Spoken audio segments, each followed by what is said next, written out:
So welcome. I know we'll have a few others join us just as they transition from their other meetings, but welcome everybody to Models and Examples of Integrated Community Geriatric Teams. My name is Kelly Kay, and I'm Executive Director of Provincial Geriatrics Leadership Ontario. I'm joined today with my colleague, Heather McLeod, and she's just giving you a wave there. And we're co-hosting on behalf of our colleagues at the Regional Geriatric Program of Southwestern Ontario. And we've had one of our colleagues has just started a mat leave, so she may not be available today. But if there's anyone coming in from our Regional Geriatric Program of Southwestern Ontario, just pop your hand up and you'll pop to the top of the list and people will be able to see you and say hello. All right, so it looks like it's PGLO leading the way today. Happy to do so, and we're really pleased to be joined by a fantastic group of presenters that I'll introduce in just a moment. So a little bit about our co-hosts. So PGLO is funded under the Dementia Strategy of the Ministry of Health. We lead the provincial coordination of specialized physical, cognitive, social, and mental health services for older adults. And we work alongside many of you to advance integrated person-centered care for older adults living with complex health conditions. And that's sort of the genesis of today's interesting topic. Our colleagues at the Regional Geriatric Program of Southwestern Ontario do similar work in the area of Southwestern Ontario. And they also have a really exciting team of world-renowned geriatric experts. They have a very deep research program and produce a lot of excellent supports to the kind of work that we're focused on today. Before we dive in much further, I would like to just express my gratitude and acknowledge the land that we're hosting today. I'm in the Toronto area, and this is the traditional territory of many nations, including the Mississaugas of the Credit, the Anishinaabe, the Chippewa, the Haudenosaunee, and the Wendat peoples. And it's home to many diverse First Nations, Inuit, and Métis people. We also acknowledge that Toronto is covered by Treaty 13 with the Mississaugas of the Credit. And our colleagues in London, they traditionally gather on lands that have been the home of the Anishinaabe, the Haudenosaunee, the Lenape people, and the Ottawandaron. We also acknowledge all the treaties that are specific to this area, the Two-Row Wampum Belt Treaty of the Haudenosaunee Confederacy, Silver Covenant Chain, the Beaver Hunting Grounds of the Haudenosaunee NANFAN Treaty of 1701, the McKee Treaty of 1790, the London Township Treaty of 1796, the Huron Tract Treaty of 1827 with the Anishinaabe, and the Dish with One Spoon Covenant Wampum of the Anishinaabe and the Haudenosaunee. And I know you're all joining from territories that you are connecting with and in the spirit of reconciliation and in learning. I also want to make acknowledgement to those of African ancestry, and we all acknowledge that all treaty people, including those who came here as settlers, as migrants, either in this generation or in generations past, and those of us who came here involuntarily, particularly those brought to these lands as a result of the transatlantic slave trade and slavery. And we pay tribute to those ancestors of African origin and descent. Without further ado, I'd like to just showcase our fantastic speakers who have kindly agreed to spend some time with us to tell us about their experiences. We're going to kick it off with our colleagues from Centretown CHC, Alison Hewitt, who's a registered nurse, and Marcy Clark, who's a social worker. Following up will be our colleague Marley Boudreau, who's the clinical director from the Community Health Centres of Northumberland. And bringing up the rear, but not the last, or not the least, is Dr. Kaylin Campbell and Dr. Mahela Nikula, who have many hats, but in this context are speaking about the wonderful experiences that they have had at the Grand River Community Health Center. And this is the second of a two-part series where we're showcasing integrated models of care that connect geriatric expertise and primary care together. And we'll be sharing information about how you can connect with the previous materials in the chat. Please use the chat ask your questions of our presenters. And we will also be asking you, so don't disappear after the presentations end. We're going to be asking you to tell us what you think and how this kind of model resonates with you and what might be needed to see it expand across Ontario. So stay tuned for the discussion portion because it'll be really rich. And we produced a short report last time we did this that was really well received. People have been finding this very helpful in the context of primary care expansion proposals. So we really look forward to exchanging with you. So without further ado, I'm going to stop sharing and I'm going to turn it over to Heather. She's going to share screen for our first presenters, Allison and Marcy. So Heather, over to you, and over to you, Allison and Marcy. Hey, thank you. I'm going to start it off. I'm Marcy Clark from Centertown Community Health Center in Ottawa. You can all hear me well? Okay. Well, thank you for having us, and we're excited to tell you all about our Seniors Outreach Program.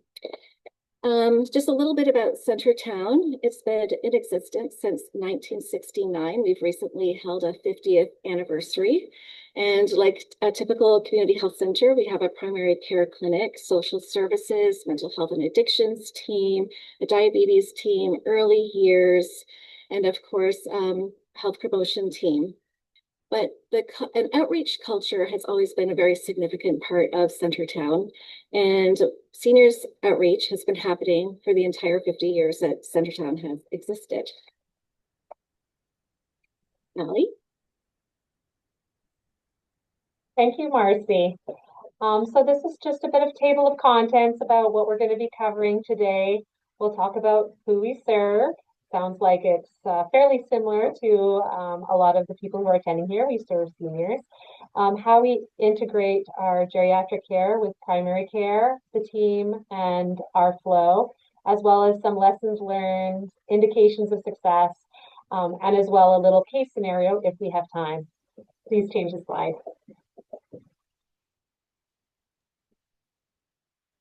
So as you can see from the list here, these are the criteria for our services and who we see, and this is what's typically on our pamphlet. But how I like to describe our folks is that we kind of see people in two baskets. When I describe that we do seniors outreach, there's an immediate vision that people have that we see frail seniors who are just too weak and frail to get out of their homes. And yes, we do see those folks and we bring their health care to them. But we also see the other basket of clients that have significant mental health and addictions issues. They may be much more complex with their health care and have issues with their behavior, or they no-show all the time and they just need a little bit more case management. Next slide. How geriatric services are indicated. Well, I could just go on and on about this, but I'll try to be concise and precise. So here at Centertown, we do use the PS Suites as our kind of electronic charting method. And so when the clients come in and they see different health professionals, dietitians, nurses, foot care, all of it gets charted in PS Suite. So there's kind of just a nice communication and a flow and understanding that there are multiple touch points at the community health center for these clients, for the ones that are able to come in, and then for the ones that we're doing outreach for, the housebound, we are frequently the only touch point. So some of the ways that geriatrics is integrated through the CHC is that all providers at the CHC do have the capacity to home visit. So when there's an understanding that the client can't make it to the center anymore, the provider will go to the client, as long as they're not too far away, obviously, but all of the clients who we follow are within our catchment range. We also have our team, which is what we're talking about today. There's an entire team called Health Promotion. Sometimes it's called Health Promotion and Social Prescribing Team, but they run chair exercises twice a week. They have walking clubs, cultural clubs. They have friendly phone callers. We also have a newcomers and urban health teams as well. So for clients that are homeless or who are just coming into the country. And all these services, of course, are free. So free foot care, mental health services, addiction services. There's walk-in counseling and crisis prevention, half day of that every day. So lots of clients who have issues with literacy or language or, just don't understand the forms can bring their forms in and get help with that. And as well, we have volunteer opportunities for seniors. So, some of the seniors love to volunteer with the early years program. Next slide already. So this is the members of our team, and I'll let Marcy introduce everyone. Yeah, so this is the Seniors Outreach Team, and our vision is to enhance the healthcare and well-being of seniors in our community by supporting access to primary care and other social services.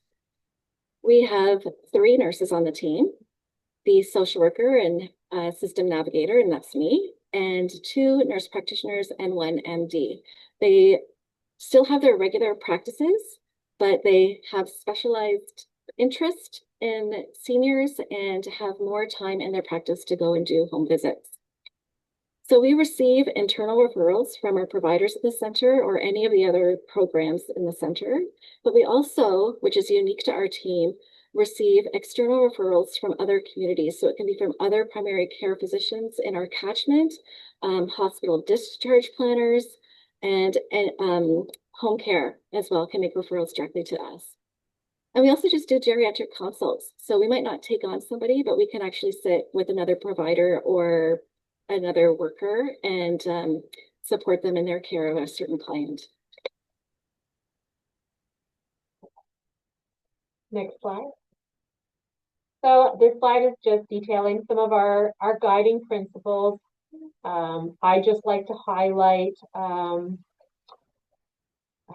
reducing barriers to healthcare from individual to system level, working with multidisciplinary teams, collaborating with community partners. In many ways, our clients are the ones that nobody sees, and they kind of operate in a very isolated world. And so, we are advocating for them to get help, become less isolated, access to healthcare that they need and deserve. And our guiding principles are as well that we don't duplicate services. So, having multiple layers of the same thing is often more confusing and not so helpful to the client. These are, vulnerable people who do not enjoy too many cooks in the kitchen, I would say. And we also have that we are not an emergency service, but many clients don't remember that, or many clients don't have the cognitive aptitude to realize they're in an emergency situation. So we often do walk in on many surprises. Next slide. So this is our basket of services. So of course we do home visits and health assessments, a lot of advocacy for the clients. They often don't fit certain criteria for certain programs or services from Ontario Health at Home. So we're constantly trying to work and push and manipulate a little bit and try to get our clients the things that they need. We do a lot of referrals and warm handovers or even warm introductions when we try to bring in other services, a lot of system navigation. And I'd like to highlight accompaniments, which is one of the things that I do. It's more than just a transportation program. So I actually go and pick up the clients when they have an appointment somewhere. So whether it's for diagnostic testing or meeting with a specialist, I can bring clients to their appointments. I usually am the keeper of appointments and the reminder call for the appointments, and I pick them up at home to, make sure that they are dressed appropriately for the weather, have their health card, and all that kind of stuff. And I go into the appointment with them. So I'm often an English to English translator. So when a doctor says, "So how have you been voiding?" I can translate to, "How are you peeing?" So this is often very much needed in a lot of these situations. And I often make sure that the client has time to understand who they're seeing and why they're seeing them, and making sure there's opportunity for them to ask questions. And I can often inform the provider or remind the provider that, this person has a hearing impairment, or this person can't read or write, or could you please fax in that prescription instead of handing them a piece of paper? That would be greatly appreciated. And then, of course, on the way home, being able to recap the appointment and kind of like reinforce any teaching that was done. But another perk is that I get to come right back to the team and inform the nurse and usually the doctor about what's happened in that appointment. But yes, they're going to get their consult note, but I can also highlight how was their stamina? How was their cognition? How did they do in that appointment? And for me, also, the best part of these accompaniments is that sitting in a waiting room for a long period of time, you get to really get to know our clients. We get to know their past, we get to hear about their day-to-day and what's going on for them. And a lot of intense conversations can happen in these waiting rooms, and it's really special. Next slide. So this is a little bit of what the flow looks like when we are going to take on a client. We receive the referral from the referral source, and then the next challenge, which I didn't even put on here, is trying to reach the client. Many of our clients, despite living in the heart of Ottawa, do not have phones, do not have computers. So we go and do what we call a knock by. A little stop by, introduce ourselves, see if they might be interested, or try to reach them by phone and see if, again, they would be open to meeting with us. Once we have met, we try to do a geriatric assessment. It might take one visit, it might take many, and just build support and trust as kind of the foundation. We also try to assess the client's determinants of health, which is a lot easier. I'm sure you're not surprised. In a home visit, there's just, so much information sitting inside somebody's house. How full is their fridge? How clean is their house? Like just a wealth of information there. Once we've established some trust with them, trying to collaborate with community partners to get them the support that they need. This often requires a lot of advocacy and patience. Sometimes it takes years before they'll let a PSW come in once a week to give them a hand. We support the primary care journey until they become acutely palliative. At that point, we transition them to the PAL team, which is 24/7. Or alternately, if they're placed, we'll help them transition as well. Or alternately, many of our clients do pass away at home. Our team meets regularly to case conference as well. Whenever we are doing home visits with them or doing follow-up with them, we're reaching out to their emergency contact or support person and allowing them to be part of the visit, either by phone or in person. Sometimes it's just helpful to hear what's going on because the senior might not actually be able to remember the visit very well to tell them about.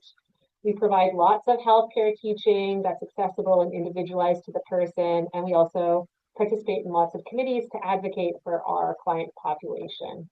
Next slide, please. So our lessons learned. All of us have actually been in this job for a very long time, several years. And we know that working with vulnerable seniors takes time. Like Ali said, sometimes our initial intakes can be over a period of a couple of visits. And our seniors get easily overwhelmed, and they start off often mistrustful of what's going on.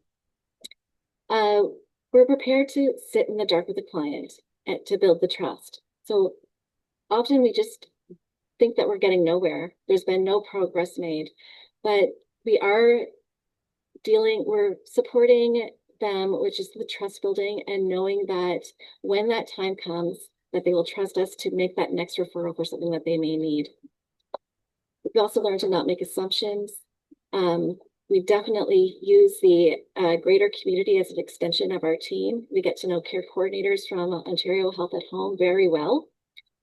And we're often detectives and historical record keepers.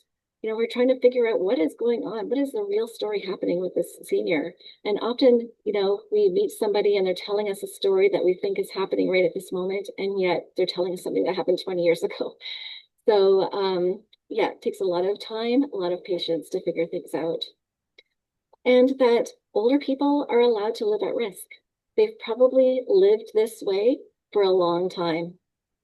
And we know that we're not going to go out and change anything.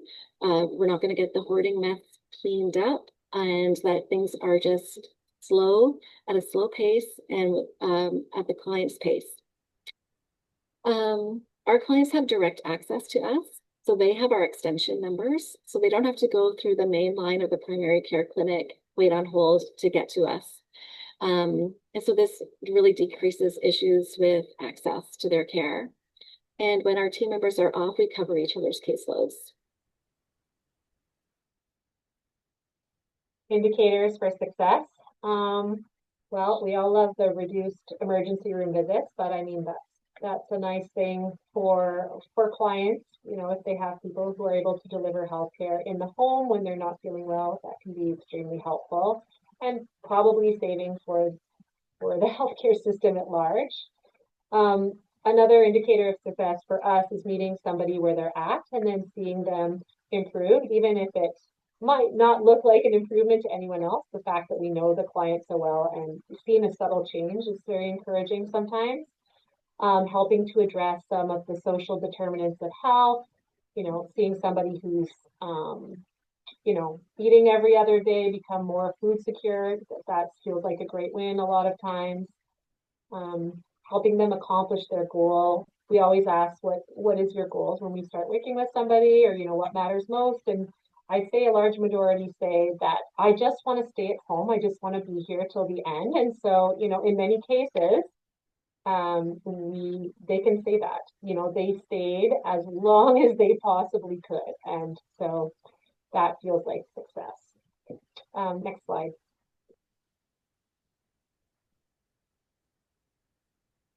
Thank you very much. I put my email on if you have any questions or if you're at all interested in seeing just the write-up about our program, we can send that to you as well. Thanks for your attention. Thank you both. I can hear the passion in your voices. It sounds like this is a uh, some work that speaks to your heart as well as your head, and I really appreciate you starting us off in this vein.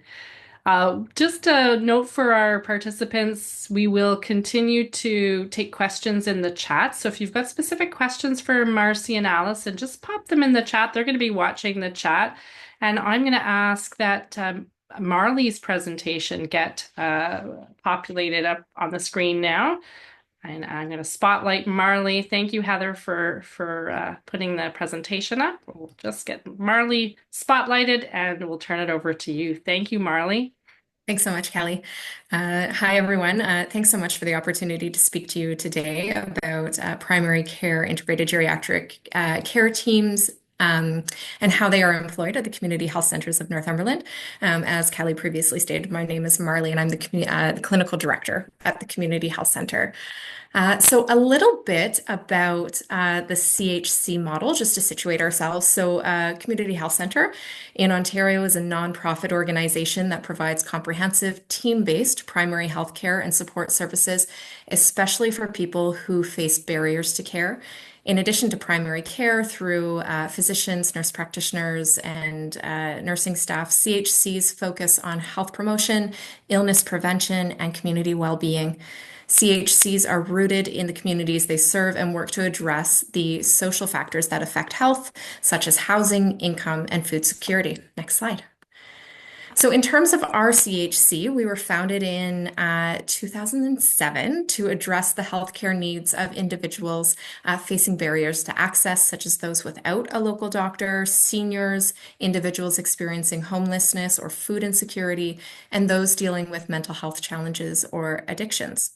Our services encompass primary care, mental health and addictions, counseling, diabetes education, geriatric outreach, a memory clinic, low-income dental care, and various health promotion and community development activities.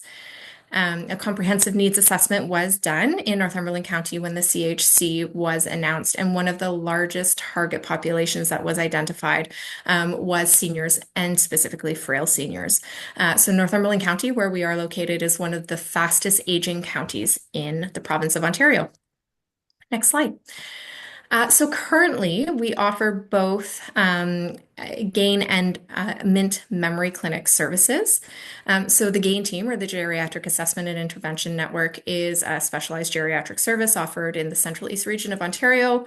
It supports community dwelling, older adults living with multiple complex health and social conditions. And through comprehensive assessment and personalized care, our team assists clients with improving and maintaining their function and independence so that they can continue to live longer at home. Our team is currently made up of an interprofessional team, which includes a nurse practitioner, social worker, pharmacist, BSO, Behavioral Sports Ontario, RPN, Specialized Geriatric, RPN, PSWs, clinical admin, and consulting geriatricians.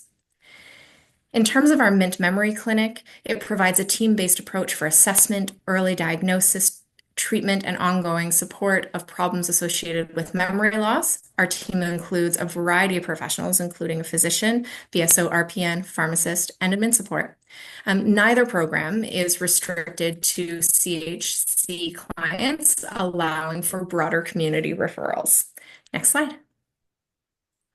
So throughout the 2024-25 funding year, the GAIN team completed 165 comprehensive geriatric assessments, as well as visits and reassessments for a variety of reasons, including cognitive screening, dementia, functional abilities, and general assessments and medication reviews. The team-based approach allows for collaborative assessments, planning, and delivery of individualized care, and ensures that all aspects of the patient's or client's health and well-being are addressed, not just the immediate medical concerns. Next slide. Currently, our GAIN team has an approximate wait time of 3 months, and we continue to receive referrals from a variety of sources, including EMS, local emergency departments, through our GEM nurses and hospital services, primary care providers, as well as through self-referrals. Next slide. So some of the key outputs and outcomes associated with comprehensive geriatric assessment and GAIN include initiation of diagnostics and investigations, including requisitions and referrals sent, diagnosis and prognosis discussions, education with both the patient and family, initiation of interdisciplinary team supports, so that could include the BSO nurse, social worker, and others, connection to in-home community supports through Ontario Health at Home, connection to community programs like community care, the VON adult day programs, Alzheimer's Society programs like Minds in Motion, connection to caregiver support groups, so some that exist at our local CHC or through the Ontario Caregiver Organization and through the Alzheimer's Society, such as First Link, and advanced care planning discussions and connections with agencies to help implement powers of attorney. And we do have a great connection with our local Northumberland Health and Legal Center, who helps us facilitate this. Next slide. So our MINT Memory Clinic operates 1 day a month, and therefore has a different level of capacity to complete and provide comprehensive geriatric care than our GAIN team does. So during the previous funding year, the MINT team completed 32 assessments, including for cognitive screening, functional ability, and general assessment and medication reviews. The average wait time for MINT services as of May 23rd of this year is 12 to 18 months. This also takes into account new clients that require follow-up and availability for appointments. So for example, at this time, there is one appointment available in the July clinic, with the next available appointment after that in September 2025, so approximately 4 months away. Next slide. So the MINT criteria has the MINT clinic has a broad assessment criteria. However, most clients are between 50 to 90 years of age. They're experiencing cognitive changes. The clinic often provides baseline cognitive assessments and testing. And the MINT memory clinic tends to see less complex clients than GAIN. Triage assists in determining need and whether the client requires escalation. More often than not, it will be the GAIN team that transfers appropriate clients to the MINT team. The clinic sees clients from a broader geographical area, as many clinics outside of Northumberland County will only see individuals that are part of their family health team. Next slide. So many times clients seen in the GAIN and MINT teams will benefit from greater support from the interprofessional care team and enhanced connections to non-clinical services. Our social prescribing program plays a large role in supporting such clients. Next slide. So social prescribing is a holistic approach that connects people with non-medical resources and activities to improve their health and well-being. It addresses the social determinants of health, such as social isolation, lack of access to resources, and mental health issues. By providing referrals to community organizations and programs, social prescribing is really seen as a bridge to other services that can support seniors and those who are living with frailty. Next slide. Some of these community supports and non-clinical services can include friendly visiting programs, exercise and wellness classes, arts and cultural groups, volunteer opportunities, transportation services, and food programs. And the real hope is that we reduce loneliness, increase mobility, and encourage active community participation for those that we serve. Next slide. So for social prescribing, older adults are referred by their primary care provider within the community health center model or another health team member to a community connector who works with them to identify their social needs and interests, set meaningful goals, create an action plan for engagement. They also follow up and adjust supports as needed. And this one-on-one approach really builds trust and ensures seniors feel heard and supported. Next slide. So many GAIN and MINT clients experience isolation, which leads to depression, anxiety, and cognitive decline. And our social prescribing program, which is offered in combination with the GAIN and MINT supports, helps combat this by promoting meaningful social connections, encouraging purpose through structured activities, and increasing self-confidence and reducing stress. So when social needs are addressed, seniors are less likely to overuse emergency services or frequent visits to the doctor. And this shift really helps to improve health outcomes, frees up healthcare resources, and encourages a more holistic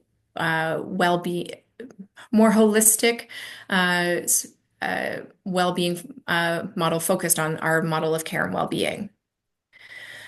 At the CHCN, social prescribing is part of the broader model of health and well-being that recognizes the social determinants of health, and it empowers seniors to build independence, re-engage with community life, and enhance their overall quality of life. So within both the GAIN and MINT program, we experience some challenges. These include complexity of clients, which require very intensive case management and ongoing intensive support from a variety of services within our center. Limited and unstable funding, it is often project-based. Staffing and capacity constraints, fragmented community support. So we're still finding that some people sometimes fall through the gaps. Integration and awareness with other programs and services in the community, the ability to measure impacts and client outcome, and then digital and accessibility barriers. However, many opportunities still exist. So these include strengthening partnerships with community organizations. So we've seen through all of these programs that we're able to build extensive relationships with our community partners, expanding the role of social prescribing navigators, leveraging digital tools and remote access, building evidence in cases for investment, and then enhancing health equity and inclusion to support those in our community who need it most. And that is everything. Thank you so much. Thank you very much, Marley. You've got a question in the chat, so I'll let you respond to Allison's question about whether your team does home visits. But I also just really want to highlight a couple of things that you said that had come up previously, and you addressed it so nicely. You talked about your relationship around legal services. That's often one that's not well addressed, but certainly something that is on the minds of older adults. And the link to social prescribing and the information you provided is absolutely timely. And between both presentations we've heard so far, certainly the theme of complexity and then the opportunity within the CHC environment to wrap resources around people who are living with complexity has just been really highlighted. So, Marley, I'll leave you to answer Allison's question about home visiting. And I'm going to turn it over now to Dr. Campbell and Dr. Nakula for our last presentation, and then we'll have a discussion.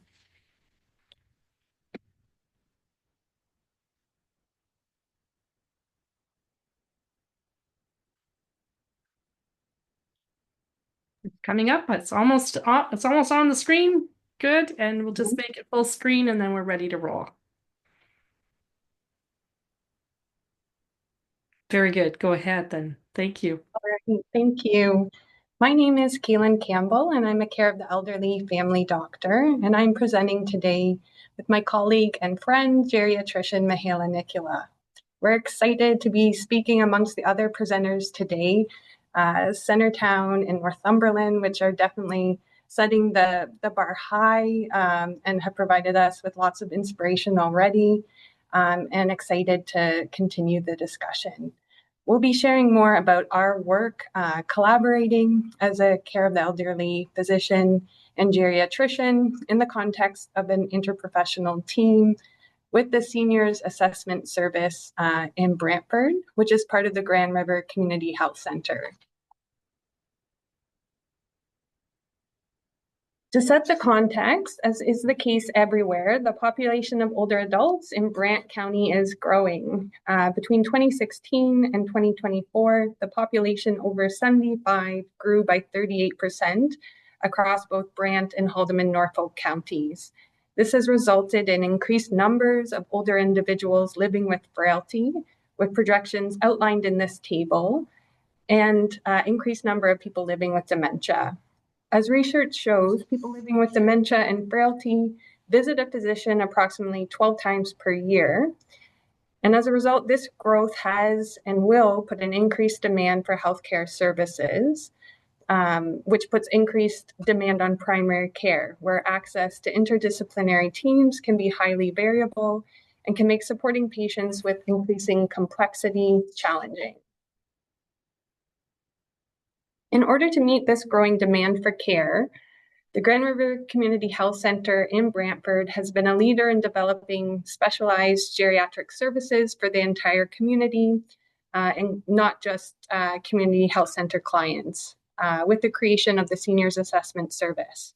So this began in 2013 with the Memory Clinic led by care of the elderly family doctor, Dr. Alexandra George, which is based on the MINT multi-specialty interprofessional team clinic model that was created by Linda Lee out of Kitchener-Waterloo. With the recruitment of geriatrician Dr. Nikula to the community in 2022, services were expanded with the addition of the geriatric clinic, which I joined in 2024. Each clinic runs 1 day a week. We share the same staff that has received training in the MINT clinic approach, as well as standardized cognitive testing, counseling, and the interprofessional comprehensive geriatric assessment. Our operations are supported by the Grand River Community Health Center in terms of space, admin support, and staff. We are also partnered with the Regional Geriatric Program Central Clinical Intake, who provides coordination of our referrals, summarizes information available from the primary care provider and Clinical Connect, and coordinates the Circle of Care. We are also partnered with the Alzheimer's Society of Brant, Haldimand, Norfolk, Hamilton, Halton, who provides dementia resource consultants as well as counselors. Referrals are initiated by primary care providers in the community as well as in hospital. So as expected with a growing population of older adults, there's growing demand for these services. We receive approximately 110 to 120 referrals quarterly with a growing wait time of 180 to 200 days, which highlights the need for us to look at various modalities to better manage our wait list and increase our capacity. With a growing demand, we have had an incremental growth in the full-time equivalents allocated to the seniors assessment service, as seen in this table. So in addition to the physician supporting our team, we have received increasing nursing support and increased support from Alzheimer's Society. Admin support was added in 2022. OT support was added in 2024 for the geriatric clinic, and this we've mainly used for our home visit team. Overall, our team is relatively small for the large volume of referrals we are seeing. In terms of our process, triage is completed by one of the nurses on our team based on the central clinical intake summary to determine the clinic with the best fit for each patient. Further information may be requested or the referral may be reviewed for physician input. Once an appointment is scheduled, a pre-visit phone call with the patient or care partner is completed by a nurse or Alzheimer's Society counselor. They complete screening, identify concerns, establish a functional baseline, and communicate information around the appointment, including a reminder to bring all medications, gait aid, glasses, hearing aids, so forth. While this pre-assessment is resource and time consuming, the benefits are that it allows for optimal preparation for the visit. We're able to identify concerns ahead of the time, such as the need for interpretation or other issues. We're able to select a suitable set of assessment tools. It enables a better description of any behavioral concerns in the context of more privacy, and it allows for more time in the clinic for debriefing and counseling. Patients booked in with the geriatric clinic are seen over a 90-minute visit, with each member of the team having a specified role.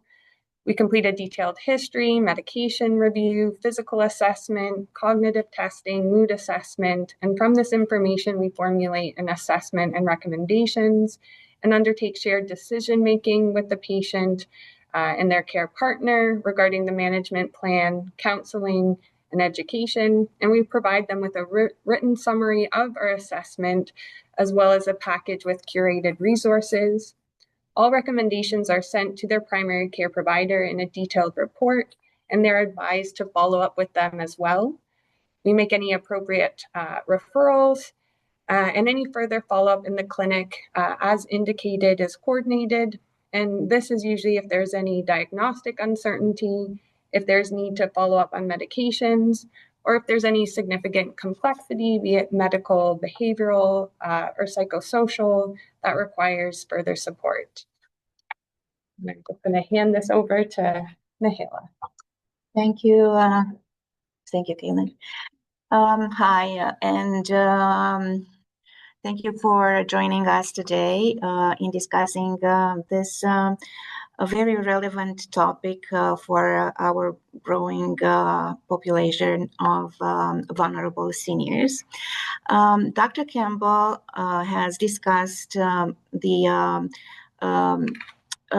process of our clinic and presented a bit of the history of our senior assessment service.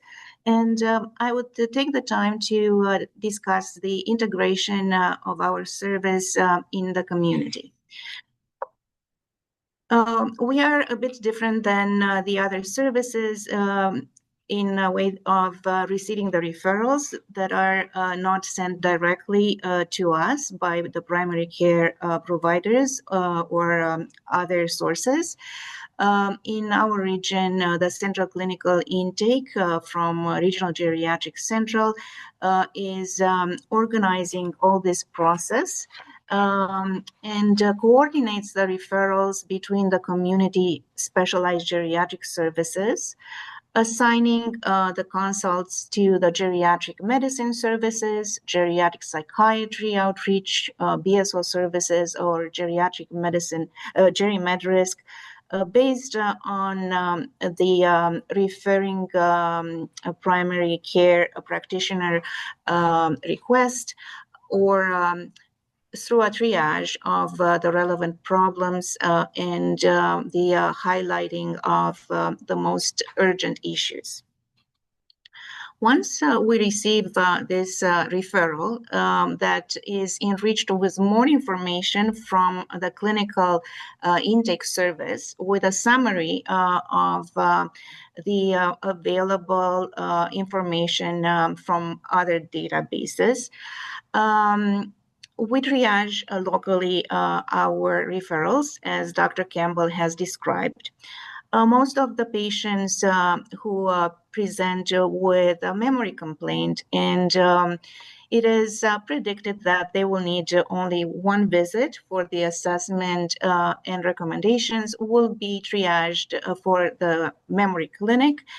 And the most complex patients with various reasons for referral, cognition, mobility, falls, polypharmacy, will be directed to the geriatric clinic. Another criteria for our triage is the accessibility. Patients who don't have the ability to come to the clinic, either due to their complex behaviors or physical mobility issues, can be seen at home by Dr. Campbell with one or two members of our team in a new project, a pilot project that we are conducting to see how can we support this segment of population. As we discussed, we have received most of the referrals from the community, but also from the Brantford General Hospital, where the patients are referred either from the emergency department based on the frailty levels and the number of frequent presentations to the emergency department, or at the discharge from the hospital after they were seen by the geriatric inpatient consult service, but they would require some follow-up for the resolution of the delirium or other parts of the implementation of the care plan. And with this respect, we consider ourselves a important stakeholder in improving the flow and the management of patients that are discharged in the community and they live at risk. The follow-up visits are done only in the geriatric clinic. We schedule patients for follow-up for a short period of time. We don't have the capacity for intense case management, but we have noticed that some of the patients who have more complexity require some follow-up appointments to ensure that the recommendations from the comprehensive geriatric assessment have been implemented. We really rely on the primary care practitioner to work with us in the implementation of the specific recommendations regarding medication changes, and to follow up and invite them to follow up with us by phone or e-consult. But as Dr. Campbell indicated, we organize some investigations that pertain to the specific diagnoses and initiate from the clinic all the referrals to the Alzheimer's Society, Ontario Health at Home, day programs, and other specialty clinics to facilitate the patient integration in the community and minimize the rapid progression of frailty and the caregiver burden. I would like to emphasize as well that other important partners for our senior assessment service are the geriatric psychiatry outreach, the BSO, and the geriatric, and we cross-refer to these services.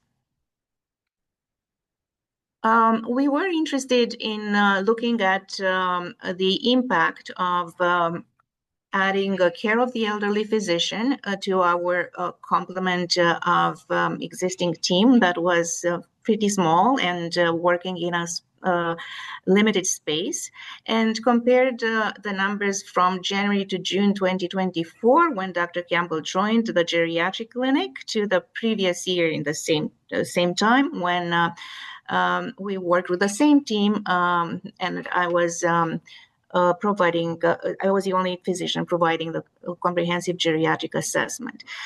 This slide indicates that we were able to accommodate during this first part of the year 59% more new patients, and the follow-up visits were about the same, but they were transferred gradually to the care of the elderly physician who had the competencies to address the very complex issues that came up with respect to behaviors, falls, and counseling of the caregivers. During this period of time, Dr. Campbell started to do some home visits. As you see, there was the beginning of our little pilot project. And I would like to share with you some data from the fiscal year 2024-2025 for the entire Senior Assessment Service program. We have been able to accommodate in total 3,009 patients in the new patients in the clinic, and 21 new patients at home in home visits, and there have been many follow-up visits, at least 102 in person, more than 61 by phone, and this obviously has identified a specific subgroup of patients that will require an intense case management and collaboration with other stakeholders. Our current time is 6 months. We can accommodate for urgent visits, approximately 4 or 5 per month, and the waiting time for these urgent visits is 4 to 5 weeks. We are grateful to have a very enthusiastic team and great staff retention and a very solid leadership from the Grand River Community Health Center and collaboration from Regional Geriatric Program and Alzheimer's Society.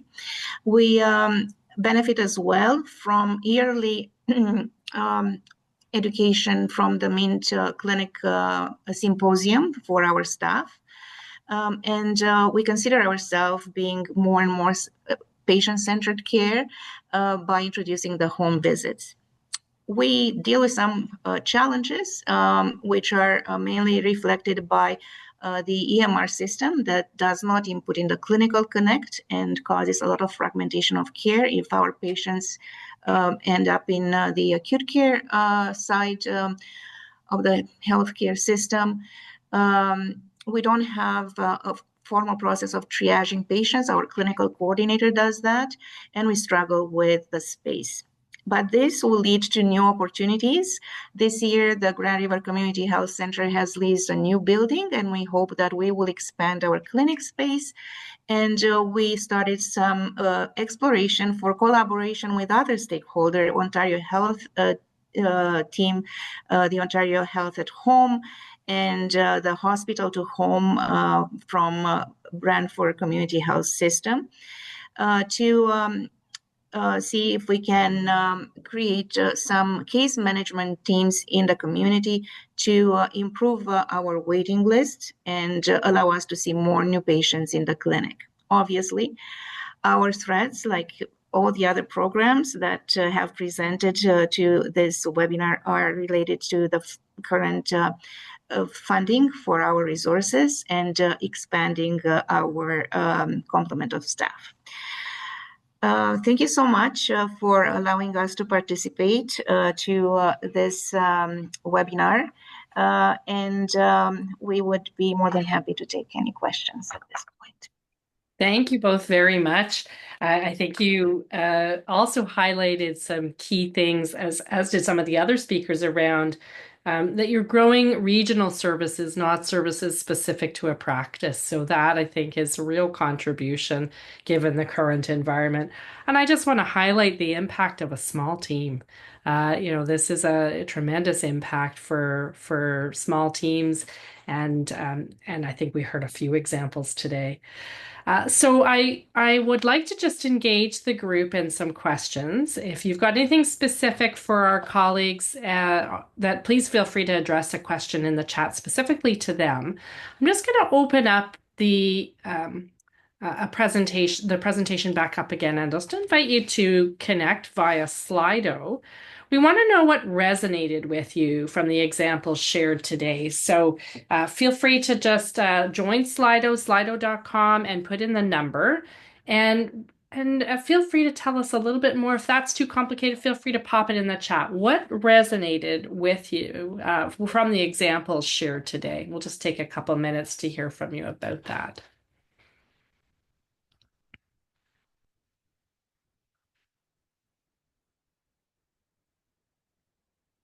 We've got a couple people typing. That's great. And some of the other comments we've got on this question before are about the way that community services are important to be included in the integration, the need for ongoing support, the importance of digital innovation, and the importance of clinical intake. And I notice in the chat we have Jenny Seaman. She works for the Regional Geriatric Program of Central and helps to coordinate the clinical intake team. And she's just giving an example of how the connection has been made, but also kudos back to the team of Dr. Campbell and Dr. Nakula. And I think, look, we're seeing on the screen here varieties of types of services being offered by the CHC. I think we don't always appreciate what we have. And I'm just making sure you're seeing my screen okay. Is that right? Yep, thanks, Heather.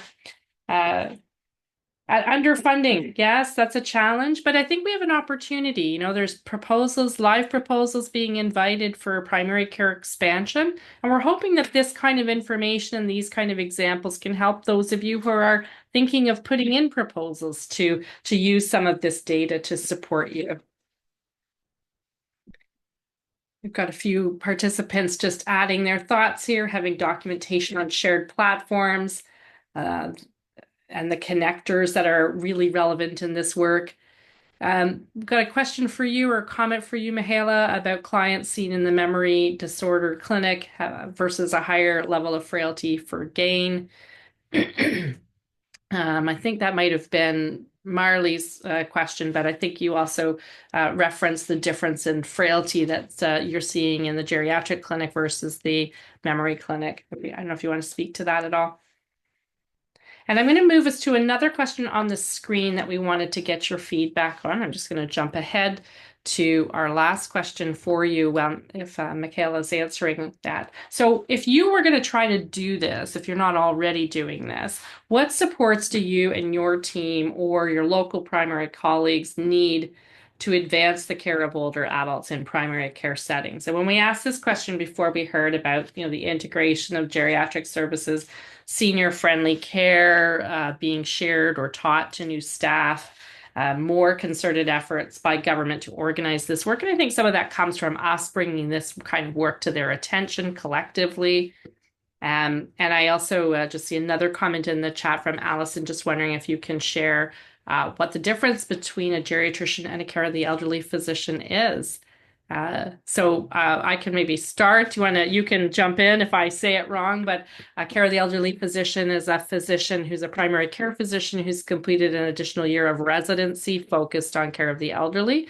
And a geriatrician is a subspecialty of internal medicine. So this is a physician who's completed internal medicine residency and completed an additional subspecialty training. So I think the total sum of training at the specialty level is 7 years, is it, Mihaela, by the time you emerge as a fully formed geriatrician. Have I got that right? Oh, you might be muted. Yes, you're nodding. Okay. I think I did the math correctly there. Certainly both play a role, and I think it's really key that we have people with different parts of education and component parts to put together in our system, and that we do have different type of expertise to draw on. And I see from our participants, what do people need? They need open and willing primary care settings. I think we've seen some great examples today. Community health centers, I have to say, have been at this kind of work for a while. And I think some of these programs that are reflected today, some are new, but some are long-standing. And that might be a good place to look for ideas. Training, and the feedback you're giving today is the kind of feedback we're going to roll up into a short report that you can, and then hopefully a longer manuscript that will give people more details if you're interested in pursuing this kind of work, how you might go ahead and do that. Thanks, Kaylin, for answering the question about frailty level. And I see that Heather's popped an evaluation in the chat. We welcome hearing from you. And finally, just to close this out, we're just on the last page here, just to let everybody know if you're interested in learning more or you have team members who want to learn more, we do offer the Provincial Common Orientation to the care of older adults.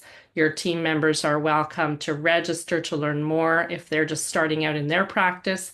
And we're accepting registrations for fall, and this is a free program. And I think that brings us to the end. And Heather's just put a little bit of information there and a flyer you can download. Thank you so much to all of our speakers and presenters.